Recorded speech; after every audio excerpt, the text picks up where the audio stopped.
그래서 마리아가 어떻게 내가 주님을 보았다고 했는지 우리도 오늘 그 과정을 따라가 보십시다.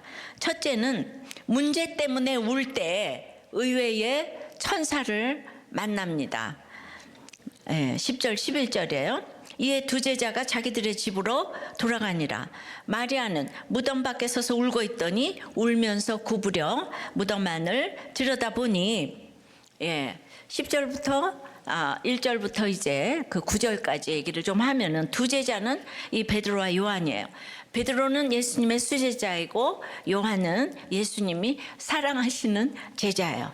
막달라 마리아를 비롯해서 예수님을 따르던 여인들이 예수님 시신에 향품을 바르려고 주일 새벽에 무덤에 갔거든요. 그런데 무덤을 막았던 돌문이 열려 있는 거예요. 그러니까 막달라 마리아는 누군가 예수님 시신을 훔쳐갔다고 생각했죠. 왜냐하면 유대인들이 예수님을 죽도록 미워했으니까 죽은 시신도 무덤에 편히 누워있는 꼴을 보지 못할 거라고 생각한 거예요. 그래서 이제 너무 놀라서 베드로와 요한에게 달려가서 알려줬어요. 우리가 어떤 힘든 일이 있어도 교회 지체에게 알려야 되는 거예요. 내가 이 교회에서 일어난 일인데 안 믿는 친정에 가서 얘기하면 안 되는 거예요. 베드로와 요한은 무덤에 와서 열려있는 문도 확인하고 무덤 안에까지 들어가서 예수님 시신을 쌌던 그 세마포와 수건만 남겨진 것도 확인을 했습니다. 그럼 이제 어떻게 해야 되겠습니까? 주님을 그렇게 가까이 따르던 제자들인데요, 시신을 찾으러 당장 나서야 되지 않겠습니까? 그런데 이 제자님들이요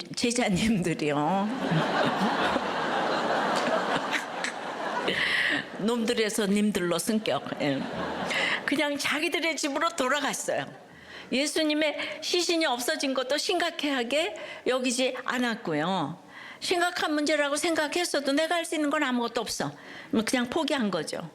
부활의 말씀을 그렇게 들었는데 알지도 못하고 이 힘든 문제를 외면하고 회피하기 바쁜 우리의 모습과 너무 같죠. 성경은 이렇게 우리 모습을 여실히 보여주는 교과서인 거예요.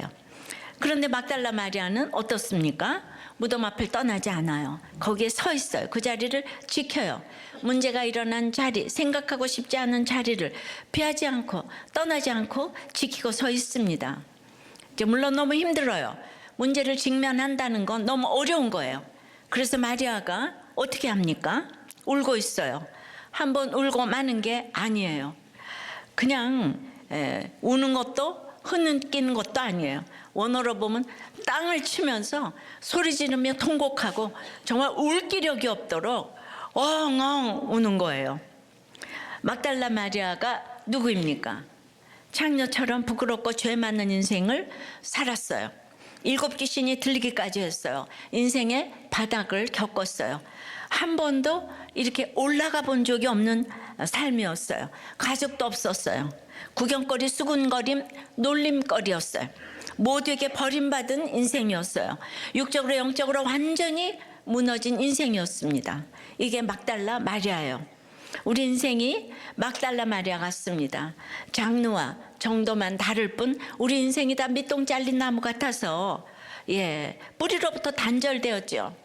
생명력을 잃은 앙상한 가지가 우리 인생 같습니다. 각자 힘든 문제가 있어요. 해결하지 못하는 어려움이 있습니다. 그런데도 구경거리 될까봐, 수군거림이 될까봐, 놀림거리가 될까봐 두려워할 수밖에 없는 인생이에요. 우리 인생이 다 그래요. 그 두려워 떨어요. 그리고 겉으로는 너무 교양 있는 척해요. 그래서 생명이 없어요. 조화가 아무리 이뻐도 생명이 없어요. 너무나 들풀 하나도 생명이 있으면 이뻐요. 그런데 이 조화 같은 인생에 소망이 없는 거죠. 막달라 마리아는 이런 삶에서 피할 수 있는 피난처조차 없어요. 베드로나 요한은 피할 수 있는 자기 집이 있으니까 얼른 갔잖아요. 그러나 마리아는 집으로 돌아가는 이 무덤 앞이 차라리 나은 인생이었어요. 그야말로 죽지 못해 사는 삶이었습니다. 그래서 울 수밖에 없었어요. 참을 수 없는 슬픔이 그 안에 있었기 때문에 이제 인생의 유일한 희망이었던 예수님이 십자가에서 돌아가시고 이제 이렇게라도 무덤에라도 찾아오는 것을 인생의 낙으로 삼으려 했는데 그만 그 시신을 도둑 맞았으니 엉엉 울 수밖에 없는 거예요. 울면서 구부려 무덤 안을 들어봤다고 해요. 이미 시신이 없는 걸 아는데 자꾸만 보게 돼요. 찾게 됩니다. 문제가 힘든데도 지면하기보다 보면서 울고 울면서 또 보고 미련과 아쉬움을 버리지 못하는 거예요. 우리 인생의 판박입니다. 그런데 갑자기 어떤 일이 일어납니까? 12절이에요. 12절, 흰 옷 입은 두 천사가 예수의 시체에 누웠던 곳에 하나는 머리편에 하나는 발편에 앉았더라. 예, 천사들이 이르되 여자여 어찌하여 우느냐 이르되 사람들이 내 주님을 옮겨다가 어디 두었는지 내가 알지 못함이니이다. 예, 그러고 울다가 흰 옷 입은 두 천사를 봤어요. 예수님의 시체가 있던 곳에 앉아 있었어요. 의외죠? 무덤에 있는 천사라뇨. 상상 못하던 장면을 본 거예요. 의외의 장소에서 의외의 존재를 만난 거예요. 엉엉 울던 막달라 마리아가 한편으로는 너무 놀라고 한편으로는 조금 소망이 생기지 않았겠어요? 천사들이 마리아에게 왜 우냐고 물어요. 사실 천사들은 우는 이유를 물어본 게 아니에요. 예, 이게 울 일이 아닌데 왜 우냐? 울지 마라. 이런 뜻으로 말했는데 마리아는 예수님 시신이 없어진 문제만 지금 집중하고 있으니까 질문 의도를 헤아리지 못해요. 우리도 내 문제만 생각하면서 울고 있으면 다른 사람 말이 들리지 않아요. 그냥 내 생각대로 듣고 내 문제 위주로 이해하고 내 슬픈 것만 말해요. 아픈 거예요. 우리가 다 아파요. 그래서 싸울 수밖에 없어요. 인생이 아프고 슬프고 늘 반복되는 싸움에 지친 분들이 오늘 오셨습니까? 잘 오셨어요. 천사 같은 지체들이 여러분을 맞이하며 환영해요. 너무 잘 오셨어요. 꾸벅. 예. 오시느라 수고하셨어요. 꾸벅. 지금까지 죽지 않고 살아주셔서 감사해요. 꾸벅. 주님은 우리처럼 연약하고 아픈 사람 기다리셨습니다. 멀쩡한 의인은 주님이 필요가 없어요. 주님은 아픈 죄인 살리러 이 땅에 오셨습니다.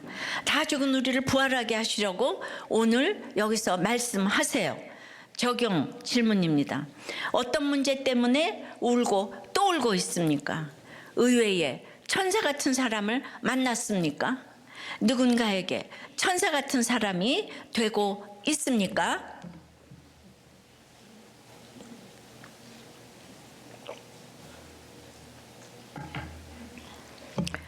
자, 내가 줄을 보았다. 첫 번째 뭐라고요? 네. 이제 문제 앞에서 올 때 의외의 천사를 만나게 된다고 그랬어요. 두 번째는 의외의 환경에서 양육하시고 이름을 불러주십니다. 14절이에요. 이 말을 하고 뒤로 돌이켜 예수께서 서 계신 것을 보았으나 예수이신 줄을 알지 못하더라. 내가 울고 있는 사건 속에서 예수님은 내 뒤편에 서 계시는구나를 믿으면 되는데 내 상황이 급박해서 사건만 쳐다보느라고 예수님이 안 보였어요. 보려고 돌이켰지만 내 힘으로 돌이키니 예수님이 안 보였어요.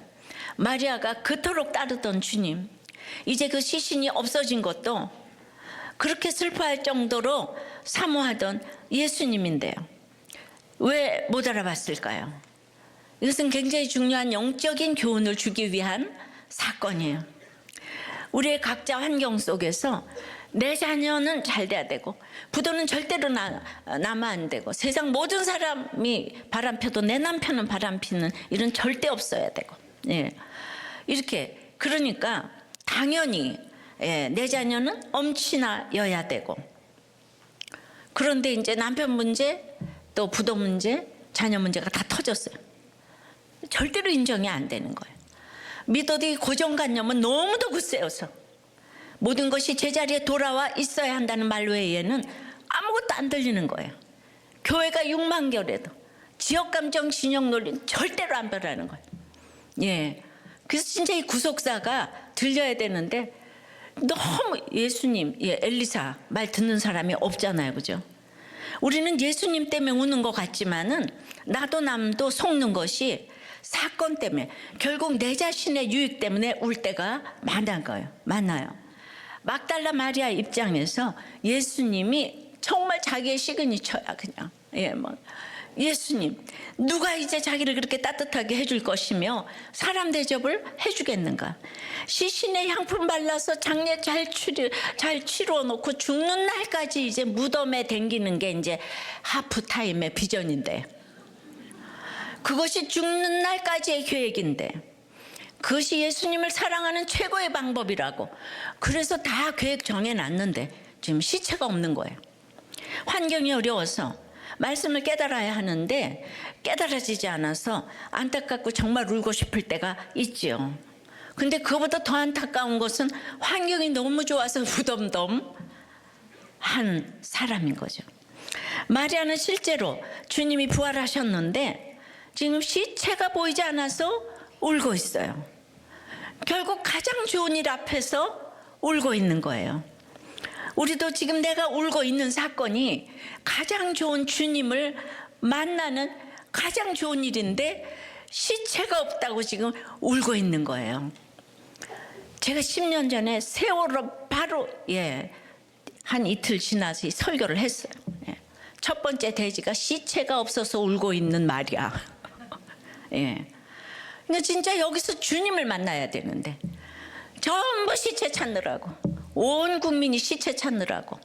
근데 거기는 지금 생명이 없는데 거기에서 주님을 만나는, 이게 가장 좋은 일인데 저는 그때 그렇게 설교를 했습니다. 그래도 지금까지 이렇게 썽썽하게 살아있네요. 그렇게 설교를 했어요. 저하고 똑같은 일이 일어났잖아요. 그런데 이렇게 울고 있는 거예요. 마리아가 이렇게 알아보지를 못하니까 15절에 예수께서 이르시되 여자여 어찌하여 울며 누구를 찾느냐 하시니, 마리아는 그가 동산지기인 줄 알고 이르되 주여 당신이 옮겼거든 어디 두었는지 내게 이르소서, 그리하면 내가 가져가리이다. 예수님이 천사들하고 똑같은 질문을 해요. 여자여 어찌하여 우느냐. 그런데 하나 덧붙이셔서 누구를 찾느냐. 마리아가 왜 우는지 주님은 이미 아시는 거예요. 왜 울어? 네가 찾는 사람이 여기 있어. 나야 나. 이렇게 말씀하시는 거예요.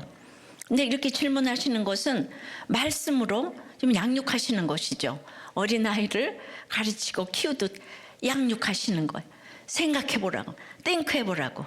고난은 피하라고 오는 게 아니에요. 고난은 낭떠러지로 질주하던 우리를 멈춰 세우는 신호등이자 가로막인 거예요. 떨어지지 않도록 그냥 영벌에서 떨어지지 않도록 지켜주는 거예요. 고난은 생각하라고 오는 거예요.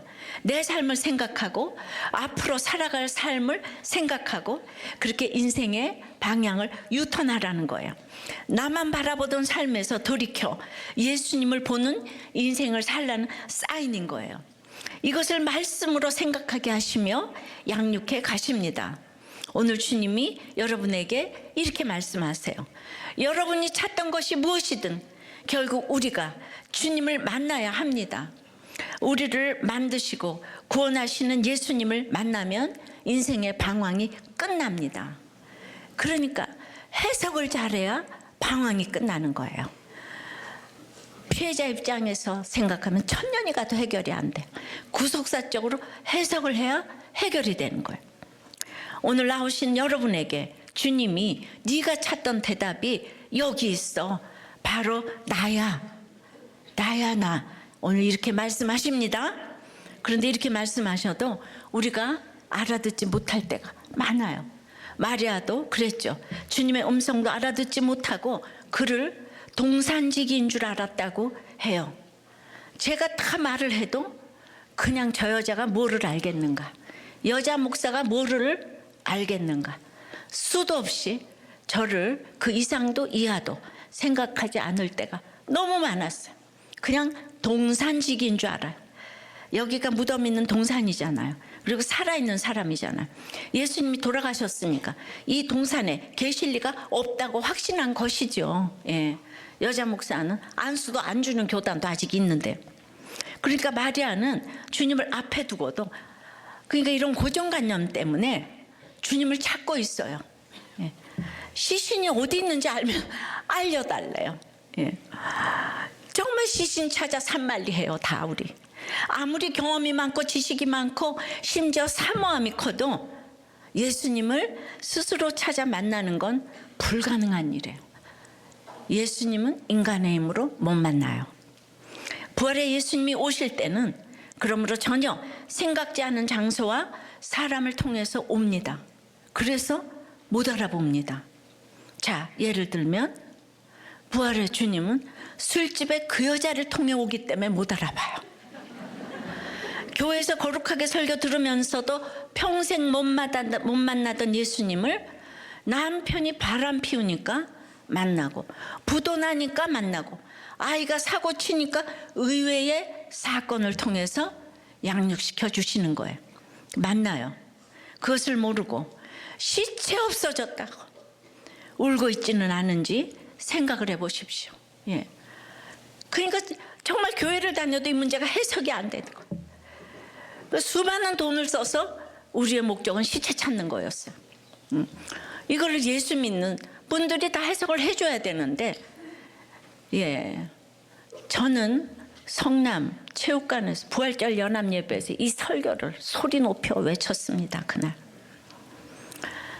예수님이 십자가의 고통에서 쓸개탄 포도주는 받지 않으시고 신포도주는 받으시는데, 똑같은 포도주인데 그 같은 고통 가운데서 어떻게 분별하시고 쓸개탄 포도주는 안 받으셨는지 놀라면서 십자가는 착한 것이 아니고 마지막까지 분별이라는 생각을 다시 합니다. 예, 착해서 사업하고 착해서 결혼해서, 예, 그래서 이제 분별이 안 되는 거예요. 그래서 퀘션 타임에 큐티를 해야 되는 거예요.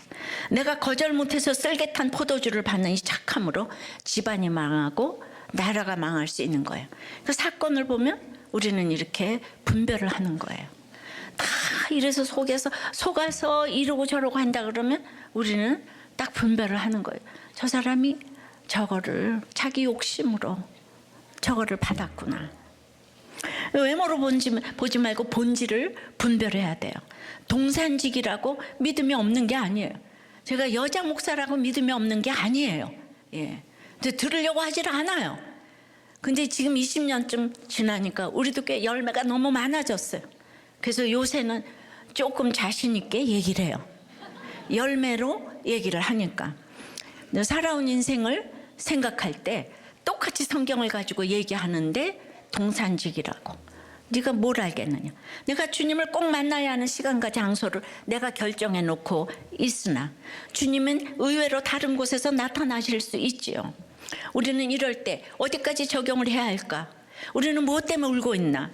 우리도 마리아처럼 이 좋은 일에 예수 만나는 일에 울고 있지는 않은지요. 남편의 문제나 자식 문제나 돈의 문제나 질병의 문제나 내가 그곳에서만 찾아야 하는 주님이 안 보인다고 울고 있지만, 지금 내가 우는 사건이 마리아를 보니까 주님을 보는 일에 내가 울고 있구나 라고 적용을 하셔야 합니다. 저도 똑같이 세월하고 똑같이 하루 만에 우리 남편이 갔잖아요. 그죠? 근데 제가 남편 시체 찾아 산말렸으면 어떻게 됐겠어요?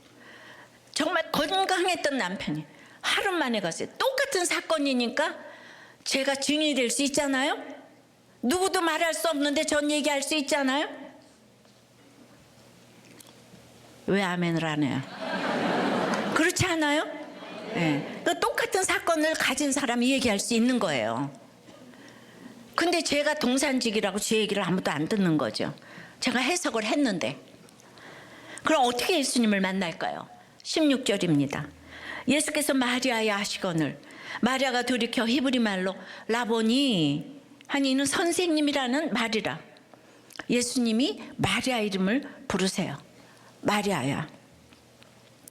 그러자 비로소 마리아는 예수님을 알아보고 라보니라고 화답해요. 예. 아직 선생님 수준이지만은 예수님의 시신이 없어져서 울고 어떻게 찾나 걱정을 했는데 살아계신 예수님을 이제 만났어요. 14절에는 내가 내 힘으로 돌이키니까 예수님이 안 보였어요. 그러니까 아무리 이런 얘기를 해도 내 힘으로는 못 믿는 거예요. 예수님 안 들려요. 이 설교도 안 들려요. 여러분 안 들리는 사람이 있어요. 예. 그러니까 저는 어떻게 더 이상 쉽게 설명을 하는데 성령이 운행을 하지 않으니까. 근데 16절의 돌이킴은 신앙의 돌이킴인 거예요. 예수님이 찾아오셨어요. 직접 이름을 불러주시니까 부활 후에 직접 기록된 첫 번째 이름이 되었습니다. 이제는 울던 마음을 정리할 시점이 되었어요. 왜 부르셨을까요? 이제는 울고 있는 그 문제에서 주님께로 시선을 옮기라고 불러주신 거예요. 예수님이 이름을 불러주시니 게임이 끝났어요.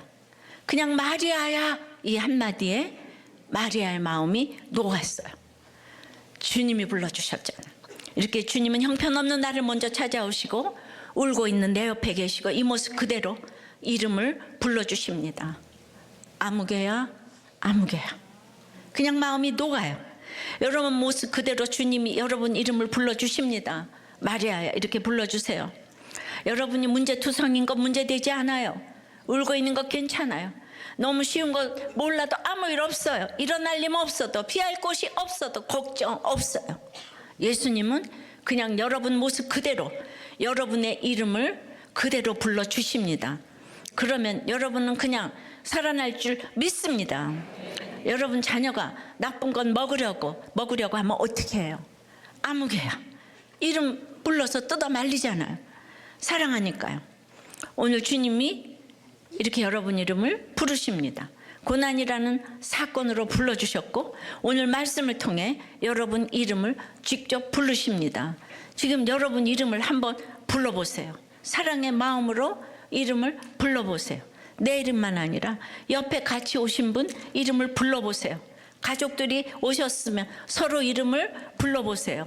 혼자 오셨으면 자기 이름을 부르세요. 시작.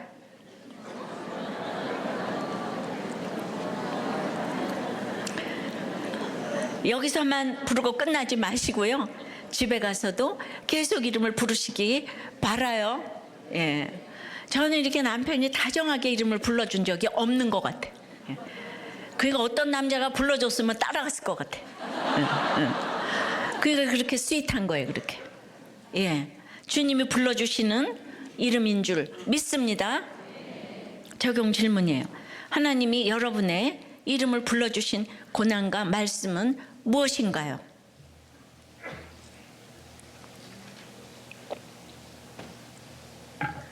내가 주를 보았다. 첫째는 문제 앞에서 울 때 의외의 천사를 만나죠. 두 번째는 의외의 환경에서 양육해 주시고 이름을 불러 주십니다. 이것만 기억해도 예, 여러분도 오늘 설교 다 들은 거예요. 세 번째는 이제 사명을 주셔야 되잖아요. 이렇게 말씀하셨다고 사명 감당하게 하십니다. 말씀이 있어야 돼요. 이렇게 말씀하셔. 오늘 큐티 말씀에, 오늘 말씀에, 어제 말씀에 말씀하셨다고 사명 감당하게 하십니다.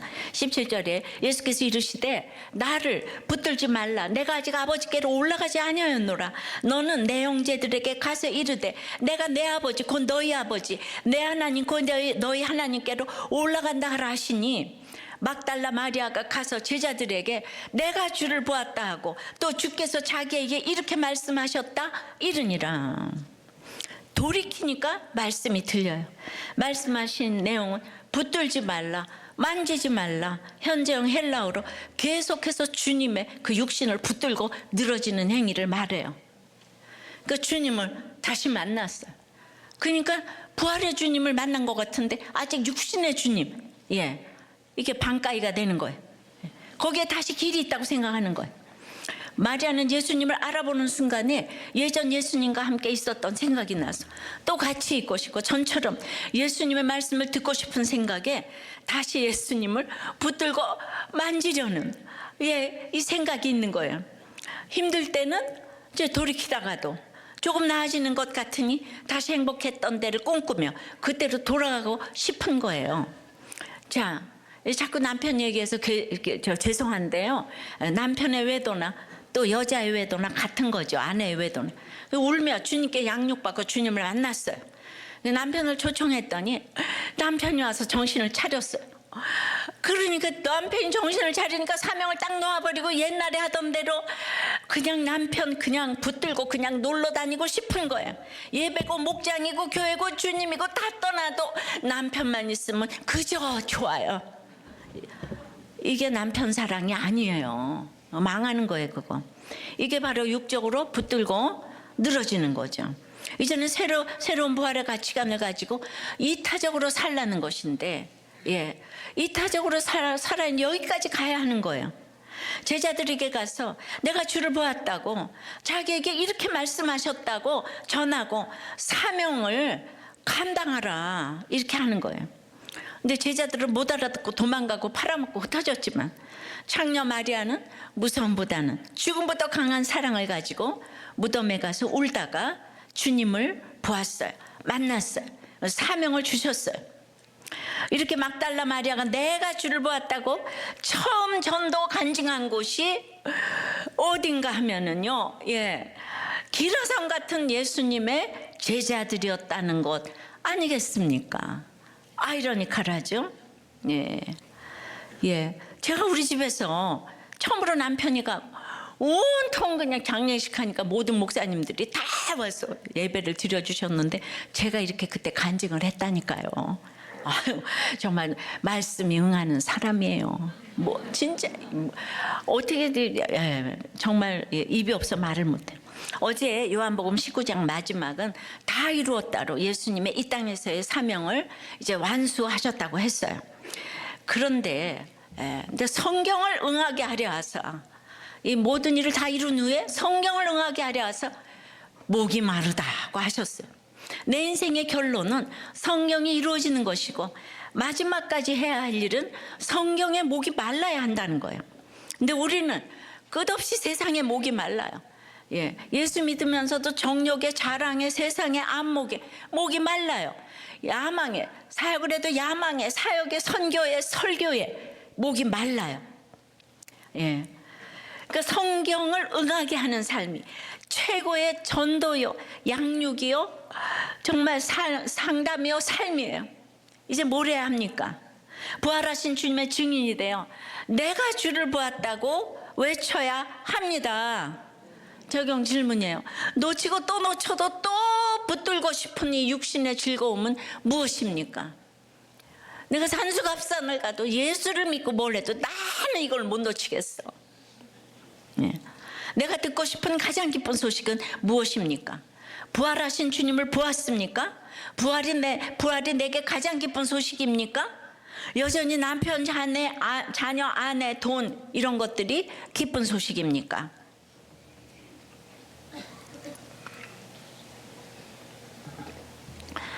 자, 예, 이렇게 남편이 갈 때만 해도 마리아처럼 제 인생이 미약하고 내놓을 것이 없었는데 그날 에스겔 말씀이 응하게 하신, 예, 그 말씀이 저에게 딱 맞는, 그리고 대접해 주신 것은 너무 황송한 일이었어요.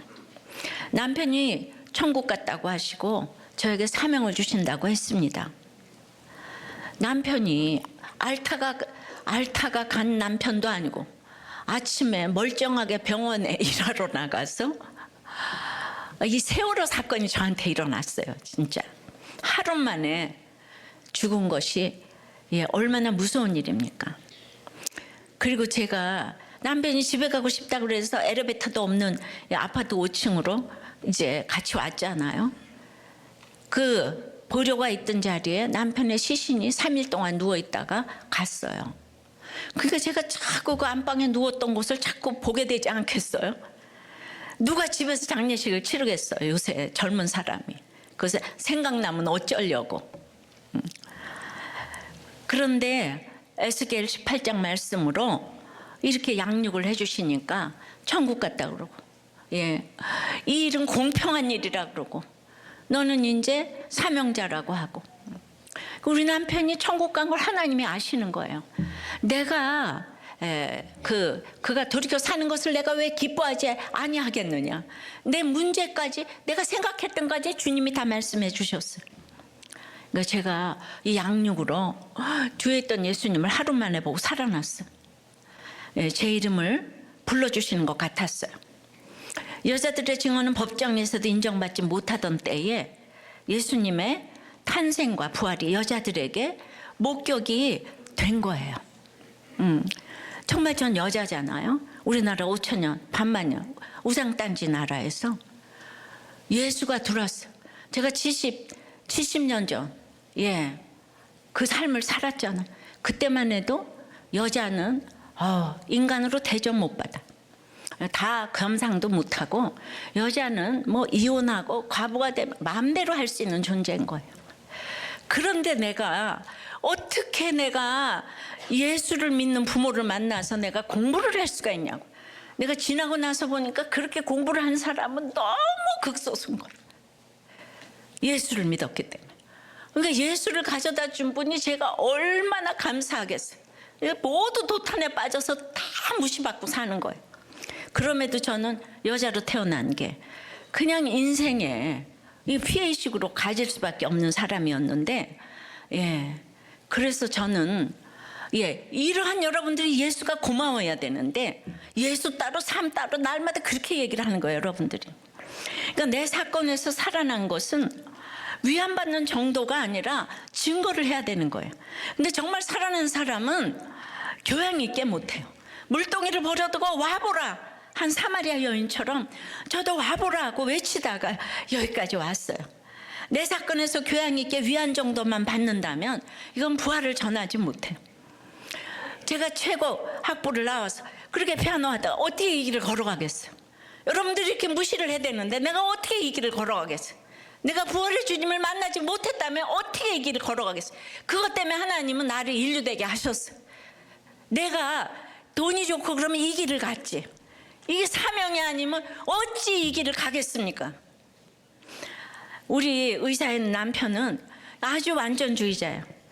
매달 우리가 산부인과라서 아이들 신생아를 위하여서 감기는 지정병원이에요. 그래서 감기는 검사를 늘 했어요. 자기는 이제 대민봉사를 하기 때문에 간 기능 보유자가 많아서 간염 보균자가 많아서 한 달에 꼬박꼬박하고 우리 집은 간으로 아픈 사람이 하나도 없어요.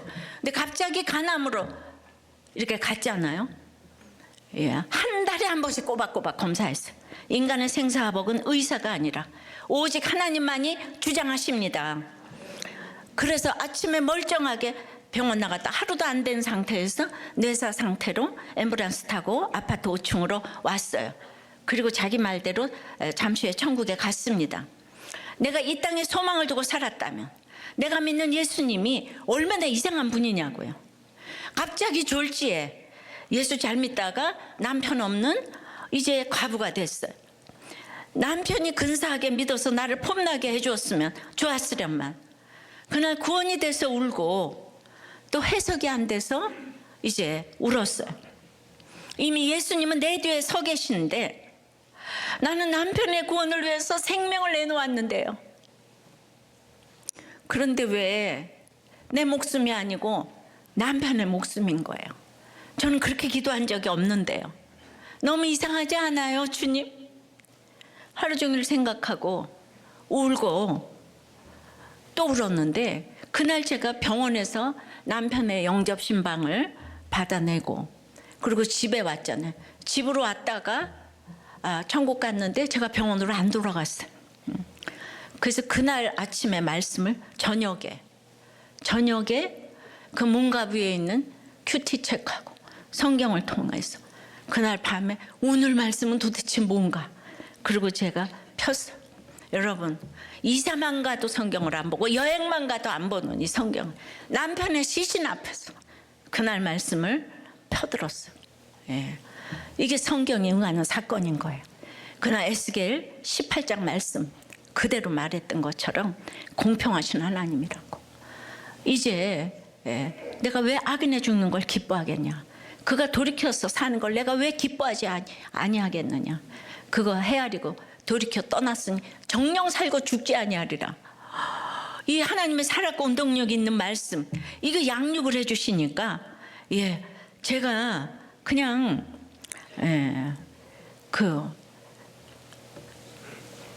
양재야 이렇게 불러주신 음성으로 들리는 거예요. 넌 누구 찾니? 어찌해서 울고 있니? 에스겔 선지자도 하루아침에 아내를 데려갔단다. 슬퍼하지 말고 눈물을 흘리거나 하지 말며 죽은 자들을 위하여 슬퍼하지 말고 조용히 탄식하며 수건으로 머리를 동이고 표징의 선지자가 되라. 이런 말씀을 주셨어요. 너무 하루도 안 된 시간에 일어난 일이 파노라마처럼 지나가서 어떻게 세상 사람들이 다 이렇게 해석이 안 돼요. 그런데 이제 제가 어떻게 하여 여기까지 이렇게 사명을 받고 올 수 있었는가? 그 사건에서도 제가 회개를 했기 때문에 남편이 갔는데 그냥 하나님 나를 위로하시는 게 아니고 너무너무 인생 최대의 회개를 하게 하신 거예요. 제가 가장 회개한 것은 나의 그 얄팍한 믿음인 거예요. 나는 남편 때문에 주님을 만났어요. 그럼에도 이 세상에 가장 힘든 사람이었어요. 그래서 이 남편이 변하기만 한다면 이 세상에는 바뀌지 않을 사람이 없다고 생각을 했어요. 그래서 너무 간절하다 못해 주님을 너무 사랑한다고 생각하고 난 지금 죽어도 여한이 없다고 생각해서 남편의 구원을 위해서 내가 생명을 내놓았어요.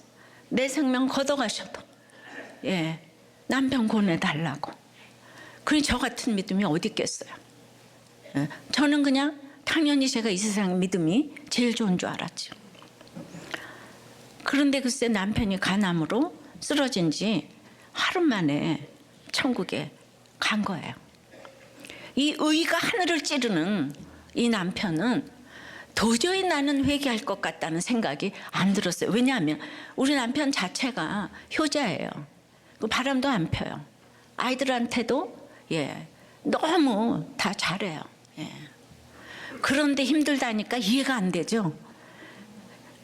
근데 정말 이런 분이 제일 힘든 거예요. 죄라도 좀 있고 좀 이래야 될 텐데 나보다 항상 훌륭해요. 아무리 일찍 잘려도 아무리 늦게 잘려도 그때까지 안 자고 아무리 일찍 일어나려고 해도 더 일찍 일어나 있어. 그 다음에 그냥 너무 이제 솔선수범해서 병원 청소도 하고 전기불에 끼고 수돗물에 끼고 백화점 안 가고 큰 차 안 타, 차도 안 타고 골프도 안 치고 이 사람이 부잣집 아들이란 말이에요. 그러니까 누구도 그 앞에서 행위로 이렇게 말할 사람이 없어요. 누군가 와서 전도를 하면은 다 대부분 망하고 이혼하고 이러잖아. 너나 돈 끌어당기지 마. 너나 이혼하지 마.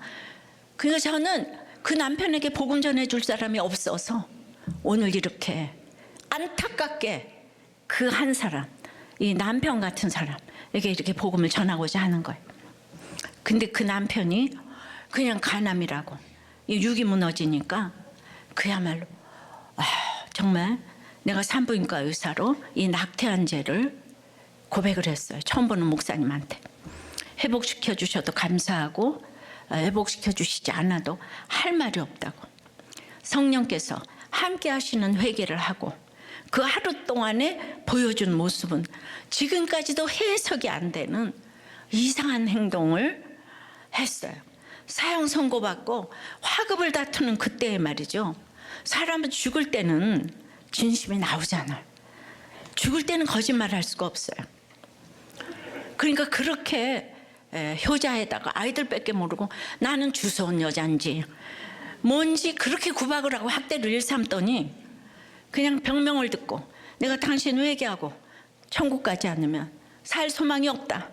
가서 부르짖었더니 첫 마디부터 사람이 죽는 건 한 번 정한이 친다. 왜 이렇게 울고 난리를 치냐고 이러더니 그때부터 이제 그때부터 제 걱정만 하는 거예요. 모든 걸 가둬놨으니까 뭐 이건 저기 있고 이건 여기 있고 열쇠는 여기 있고 이 얘기 막 하더니 그다음부터는 중환자실에서 산소호흡기, 수혈, 십자가에 못 박힌 것처럼 그러고 있으면서 의사가 오면 집사람이 몸이 약해서 밤을 새면 안 된대요. 내보내달래. 조금 있다가 계속 있으니까 집사람이 다리가 아프니까 의자를 갖다 주래요. 계속 저만 부모님 얘기도 안 하고 애들 얘기도 안 하고 그러는 거예요. 그래서 드디어 이제 7시에 목사님이 처음 본 목사님이 오셔서 영접하고 난 후에 이제 자기는 오래 살 사람이 아니라고 오늘 12시에 산소호흡기 수혈 다 빼겠다고 내 성격을 알지 이래 놓고는 우리 병원에 가서 자기 12시에 태어날 거니까 입원비 가져오라고 가서 병원 생활비 주고 기름값 주라고 저에게 이렇게 할 일을 알려주는 거예요. 이게 제가 그 마지막 명령을 듣고 갔다 왔어요. 그랬더니 너무 잘했다고 3번이나 숨을 헐떡이면서 칭찬을 하는 거예요. 큰일은 그렇게 작은 일부터 하는 거라고. 그리고 이제 하나 더 보태서 자기의 장례식을 자기가 없이 내가 치러야 되는데 미안하다고. 간호사 휴가 다 반납시키고 사무장과 같이 잘 치르라고 걱정 말라고.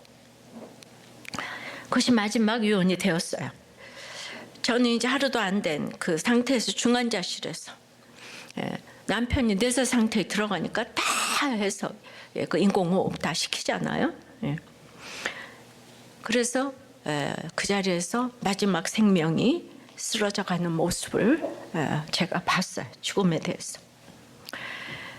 그러고 이제 저는 집으로 왔는데 이런 남편과 제가 살고 싶지 않겠습니까? 육신을 붙들고 싶지요. 능력도 있는 남편이 회개하고 이제 나만을 사랑한다면 내가 이 남편 떠나는 것이 얼마나 통곡할 일입니까? 모든 걸 다 갖췄는데. 그러나 저는 남편을 위해 생명을 내놓고 구원을 위해 기도한다면서 그 남편에 대해서 정말 제가 몰랐잖아.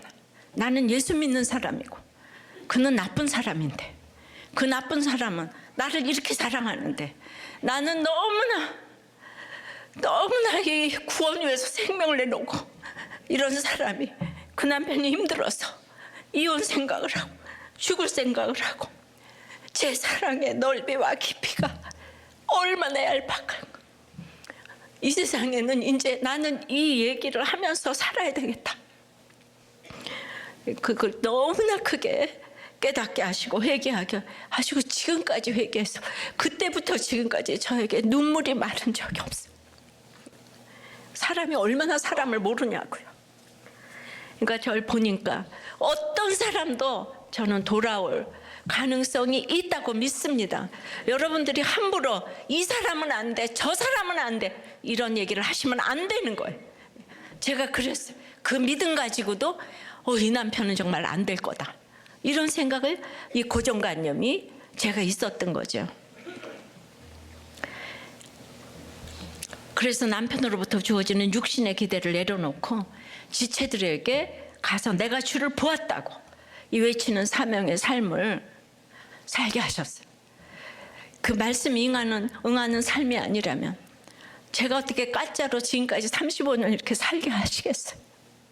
정말 저는 여기 마리아에게 주신 사명을 받은 거예요. 주님을 만나지 않으면 인생의 질곡에서 벗어날 자는 아무도 없어요. 오직 그때마다 해석해 주시는 성경이 응하는 삶은 너무도 놀라운 삶이었어요. 정말 이 예수님을 만나셔야 이 놀라운 삶을 살 수가 있는 것입니다. 그때부터 지금까지 하루하루 하나님께 묻고 또 묻고 공동체에게 물으며 가는 삶만이 최선의 삶이라는 것을 고백하며 오고 있습니다. 내가 주를 보았다고 주께서 이렇게 말씀하셨다고 오늘 주님이 이렇게 말씀하셨다고 제자들부터 시작해서 주의 형제들에게 외치는 사명을 감당하게 하시고 그 말씀대로 전 세계에 내가 주를 보았다고 외치고 가는 인생을 살게 하셨어요. 여러분들이 증인이잖아요. 주님의 양육으로 저는 그냥 여지없이 시체 찾다가 우울증 걸려서 저는 지옥을 살 인생이에요. 예, 저는 진짜 우울질이에요, 우울질. 예. 그러니까 13년을 그렇게 살 수도 있다고 생각합니다. 저를 생각하면 이렇게 외치는 삶이 기적인 거예요, 기적. 그러니까 내가 해석이 잘 돼야 해결이 돼서 사명으로 나갈 수가 있는 거예요. 정말 이거 기적의 인생을 살고 있는 거예요. 예. 그런데 그 시체 찾다가 그 시체 찾아서 결론이 뭔가요? 얼마나 많은 정말 이렇게 낭비, 감정의 낭비, 이런 모든 낭비. 내가 주를 보았다고, 주께서 나에게 이렇게 말씀하셨다고, 천국 가는 그날까지 이렇게 외치고 갈 것입니다. 여러분들이 모두가 이렇게 주를 보았다고 외쳐야 되는데 다들 주님을, 마리아하고 똑같아요. 주님을 사랑한다고 하면서 시체가 없다고 이렇게 울고 통곡하잖아요, 그죠? 예. 그래서 하나님의 가장 큰 선물은 저에게 이렇게 회개예요. 인생 최고의 감정은 미움도 사랑도 아니고 회개예요. 회개케 하셔서 가는 줄 믿습니다. 오늘 여러분들을 이렇게 초청하기 원합니다. 아무개야, 내가 너를 안다. 내가 너를 안다. 이제 사명 감당하고 나가서 이렇게 말씀하셨다고 전해라. 너는 그런 사명이 있다. 이렇게 말씀하시는 주님의 초청을 오늘 여러분에게 하고 싶습니다.